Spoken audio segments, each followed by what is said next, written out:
కేతు చంద్రగ్రహణం సందర్భంగా మెదక్ జిల్లాలోని ప్రముఖ పుణ్యక్షేత్రమైన ఏడుపాయల వనదుర్గా భవానీ ఆలయాన్ని మూసివేసినట్లు ఆలయ ఈవో వెంకటేశ్వర మరియు వేద పండితులు తెలిపారు. గ్రహణ సమయాన్ని దృష్టిలో ఉంచుకుని శాస్త్రోక్తంగా ఈ నిర్ణయం తీసుకున్నారు.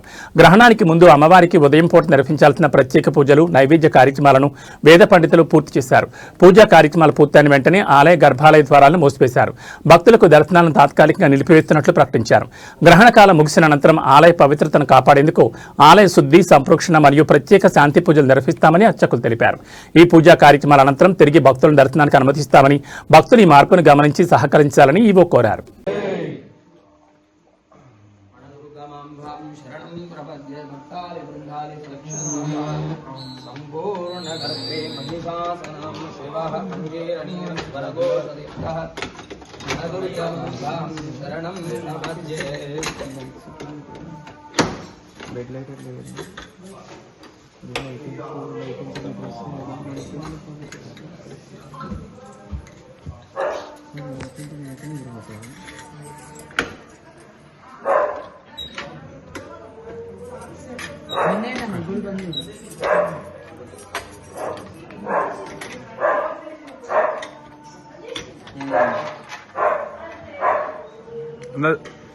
భవానీ దేవస్థానం తెలంగాణ రాష్ట్రంలోనే దివ్యక్షేత్రంగా వెలుగొందుతున్నటువంటి వనదుర్గా భవానీ క్షేత్రం లోపల ఈరోజు ఉదయాన్నే అమ్మవారికి పూజా కార్యక్రమాల ముగించుకున్న తర్వాత దేవాలయ ద్వారాలు మూసివేయడం జరిగింది. ఈ రోజు కేతుగ్రస్త చంద్రగ్రహణం కారణంగా అమ్మవారికి పూజా కార్యక్రమాలు ముగించుకొని ఆలయ ద్వారాలు మూసివేయడం జరిగింది.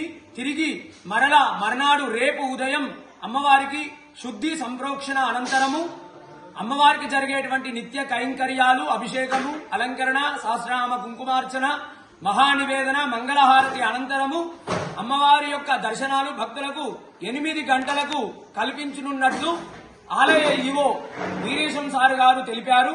అదేవిధంగా మకా పుబ్బా నక్షత్ర జాతకులు, అదేవిధంగా కర్కాటక సింహరాశుల వారు ఈ యొక్క గ్రహణాన్ని చూడరాదు. ఈ గ్రహణము పగటిపూట ఉంటుంది కాబట్టి గ్రహణ వేదన ఉదయం 8 గంటల నుండి ప్రారంభమవుతుంది. ఈ గ్రహణము మధ్యాహ్నం 3:20 నుంచి సాయంత్రం 6:48 వరకు ఈ గ్రహణం ఉంటుంది. ఈ యొక్క గర్భిణీ స్త్రీలు ఈ రోజు, అదేవిధంగా గ్రహణం మరునాడు రేపు కూడా జాగ్రత్తగా ఉండాలి. అందరూ కూడా గ్రహణ సమయంలో పట్టు స్నానము, విడుపు స్నానము చేయాలి. భోజన ఇతర కార్యక్రమాలన్నీ కూడా ఉదయం 10 గంటల వరకు ముగించుకోవాలి. అందరూ కూడా అమ్మవారి నామాన్ని గ్రహణ కాలంలో అమ్మవారి నామమైనటువంటి శ్రీమాత్రే నమః అనే నామాన్ని జపించడం వల్ల మంచిది. వనదుర్గా మాత